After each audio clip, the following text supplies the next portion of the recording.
कहानी की शुरुआत ब्रायन नाम के एक आदमी से होती है जो बहुत ही ज्यादा गुस्से में कुछ गैंगस्टर्स का पीछा कर रहा था। वो लगातार एक पुलिस ऑफिसर की तरह उन पर नजर रख रहा था और जल्द ही उसने उन पर हमला करने का फैसला किया। ब्रायन के पास बंदूक तो नहीं थी, इसीलिए उसने एक डंडे की मदद से अचानक से गैंगस्टर्स पर हमला कर दिया। पहले तो गैंगस्टर्स को कुछ समझ नहीं आया, पर फिर वो ब्रायन का पीछा करने लग गए। ब्रायन के पास वहाँ से भागने के अलावा और कोई चारा नहीं था, पर थोड़ी आगे जाते ही उसके सामने एक ट्रॉली आ गई, जिसका फायदा उठाकर उसने कुछ गुंडों को मार दिया। पर बदकिस्मती से उनमें से एक गुंडा जिंदा बच गया। और तो और उस आदमी के पास बंदूक भी थी और अपना ब्रायन एकदम निहत्था था। उस गैंगस्टर ने तुरंत ही ब्रायन पर गोली चला दी, जो सीधा जाकर उसके गले में लगी। जैसे ही ब्रायन की बीवी को एक खबर मिली तो वो सीधा हॉस्पिटल पहुंची, लेकिन वो इस बात पर विश्वास नहीं कर पा रही थी कि ब्रायन अब कभी बोल ही नहीं सकेगा। अगली सुबह ब्रायन के होश में आते ही डेनिस वेसल नाम का एक आदमी उससे मिलने आया। असल में डेनिस एक ऐसे संगठन के लिए काम करता था जो गैंगस्टर्स को खत्म करती थी। डेनिस का मानना था कि ब्रायन उसके काम आ सकता है, इसीलिए वो ब्रायन को अपना कार्ड भी देकर गया।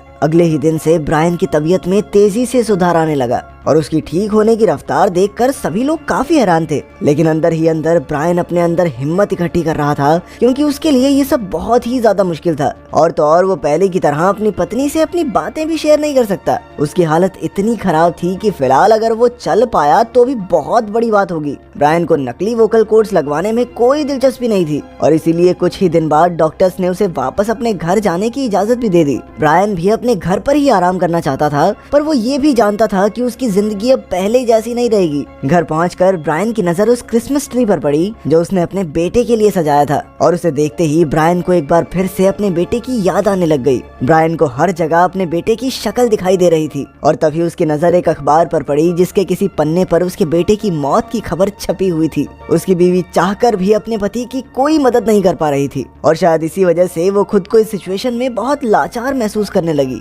अगले कुछ दिन ऐसे ही बीत गए और अब ब्रायन को अपनी बीवी से चैट पर बात करनी पड़ती। वो जानता था कि अब वो पहले की तरह शायद पैसे नहीं कमा पाएगा और शायद उसकी सारी जिम्मेदारी उसकी पत्नी को उठानी पड़ेगी। जब वो घर पर अकेला होता तो उसे अपने बेटे की यादें सताने लगती, जिनमें से कुछ यादें उस मनहूस दिन की भी थी जिस दिन उसका सब कुछ उससे छिन गया। असल में उस दिन ब्रायन अपने बेटे और बीवी के साथ गार्डन में खेल रहा था कि तभी पास ही में एक गैंग वॉर शुरू हो गई, जिसमें से एक गोली आकर सीधा ब्रायन के बेटे को लगी। ब्रायन बीच में कूदकर अपने बेटे को बचाना चाहता था, लेकिन तब तक बहुत ज्यादा देर हो चुकी थी। वो बेचारा बच्चा पूरी तरह खून से लथपथ हो गया। लेकिन दूसरी तरफ गैंगस्टर्स को इस चीज से कोई फर्क नहीं पड़ा। जब ब्रायन उन गैंगस्टर्स का पीछा कर रहा था तब उसकी नजर एक गुब्बारे पर भी थी, जिसे उसके बेटे ने अपने आखिरी समय में पकड़ा हुआ था। वो उस गुब्बारे को अपने बेटे की आखिरी निशानी समझकर रखना चाहता था, लेकिन हवा की वजह से वो उड़कर दूर कहीं चला गया, जिसके बाद उन गुंडों का सामना करते हुए उसे गोली भी लग गई। लेकिन अब ब्रायन एक कमजोर आदमी की तरह आराम से बैठना नहीं चाहता था,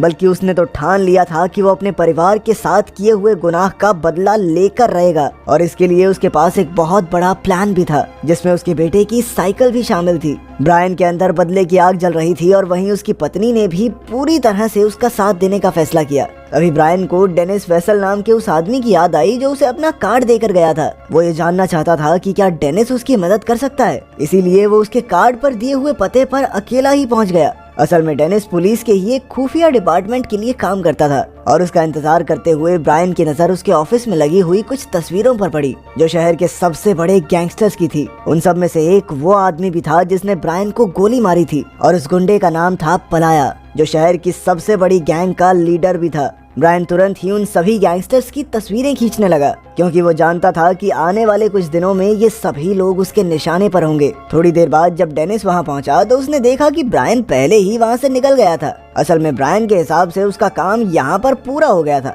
इसीलिए वो चुपचाप वहाँ से चला गया। घर पहुंचकर ब्रायन ने अपने प्लान की शुरुआत की। वो उनमें से किसी को भी जिंदा नहीं छोड़ना चाहता था, इसीलिए उसने 24 दिसंबर को सब पर हमला करने का फैसला किया। और अभी महीना चल रहा था मई का, जिसका मतलब ये था कि उसके पास अपनी तैयारी के लिए 7 महीने का समय था। इसके बाद ब्रायन ने अपने बेटे की साइकिल के हैंडल से एक पुल अप बार बनाई, जो उसे ताकतवर बनने में मदद करने वाली थी।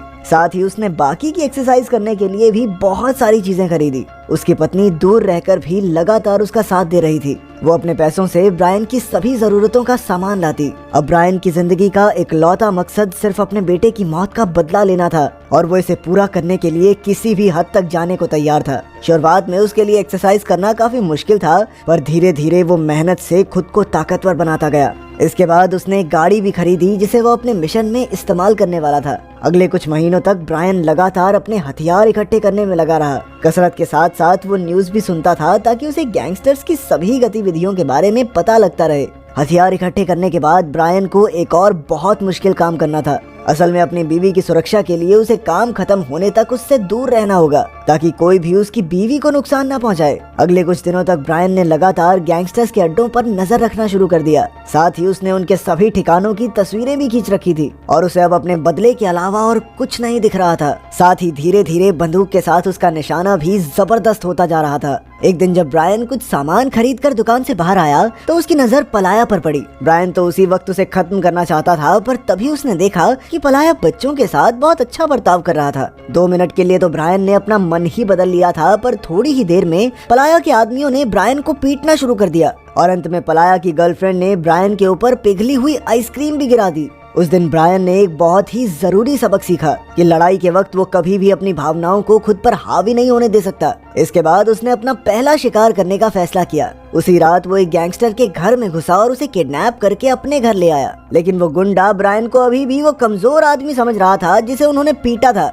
जो शायद उसकी सबसे बड़ी गलती थी। ब्रायन ने उसे बहुत टॉर्चर किया और अब वो इतना ताकतवर हो चुका था कि वो गुंडा उसके सामने 2 मिनट भी टिक नहीं पाया। उसे पीटने के बाद ब्रायन को बहुत अच्छा लग रहा था और अब वो अपने मिशन के लिए पूरी तरह से तैयार था। इसके बाद ब्रायन ने अपने सभी हथियार इकट्ठे किए और फिर अपने मिशन पर जाने से पहले वो एक आखिरी बार अपनी पत्नी को देखने गया, जो उस वक्त उनके बेटे की तस्वीर बना रही थी। इसके बाद वो अपने बेटे की कब्र पर गया और फिर आखिर में डेनिस के दरवाजे पर दस्तक दी। जब डेनिस ने दरवाजा खोला तो उसके सामने एक नामी गैंगस्टर बंधा हुआ पड़ा था और वो उसे देखते ही समझ गया कि ये ब्रायन का इशारा था कि आने वाले दिनों में कुछ बहुत बड़ा होने वाला है। उस गुंडे के अरेस्ट होने के बाद ब्रायन ने डेनिस से कहा कि तुम्हें कुछ बातें पता होनी चाहिए। उसने डेनिस को सारी जानकारी देते हुए सभी गैंगस्टर्स के नाम, उनके जुर्म और उनके एड्रेस तक बता दिए। वो चाहता था कि उसका मिशन खत्म होने के बाद डेनिस उसकी पुलिस से बचने में मदद करे। खैर कुछ देर बाद ब्रायन अपनी गाड़ी में घूम रहा था कि तभी उसकी नजर कुछ गुंडों पर पड़ी जो लोगों को बिना बात के परेशान कर रहे थे।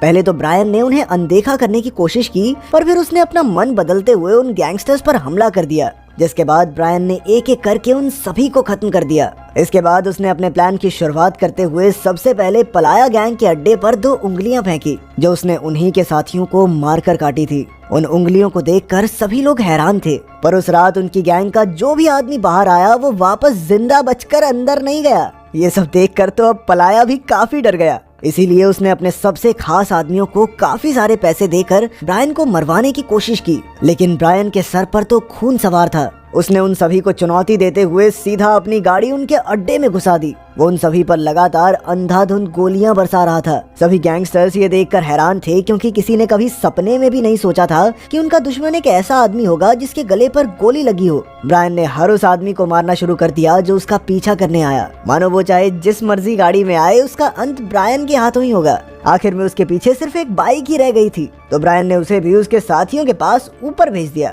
अपने आदमियों को इस तरह से मरता देख पलाया ने सभी को हेडक्वार्टर्स की रखवाली करने का आदेश दिया और वहीं दूसरी तरफ ब्रायन ने भी हेडक्वार्टर्स के पास ही थोड़ी देर आराम करने का फैसला किया। लेकिन वो आराम थकावट दूर करने के लिए नहीं था। असल में ब्रायन ने अपने प्लान के मुताबिक वहाँ अपनी जैकेट बदली ताकि वो उन्हीं गुंडों की बाइक पर बैठकर अपने दुश्मनों को धोखा दे सके। हेडक्वार्टर्स पहुँचते ही ब्रायन ने जबरदस्त स्टाइल में 2 आदमियों को मारकर उस बाइक में आग लगा दी। इसके बाद तो वो अपने रास्ते में आने वाले हर एक आदमी को मारता हुआ आगे बढ़ता रहा और ये सब इतनी तेज हुआ कि किसी को संभलने तक का मौका नहीं मिला। सिर्फ 7 महीने की तैयारी के साथ ब्रायन ऐसे लड़ रहा था मानो वो बचपन से ही लोगों को काटता हुआ आया हो। वहीं दूसरी ओर डेनिस भी ब्रायन की मदद करने चुपचाप वहाँ पहुँच गया था। वो ब्रायन के साथ मिलकर दुश्मनों को खत्म करने लगा। कुछ देर बाद पलाया की गर्लफ्रेंड ने ब्रायन के ऊपर हमला कर दिया। इसके बाद ब्रायन का सामना हुआ पलाया की गर्लफ्रेंड से। वैसे तो एक औरत पर हाथ उठाना उसके उसूलों के खिलाफ था, लेकिन जब ब्रायन के पास कोई चारा नहीं बचा तो उसने पलाया की गर्लफ्रेंड का भी वही हाल किया जो उसने बाकी गैंगस्टर्स का किया था।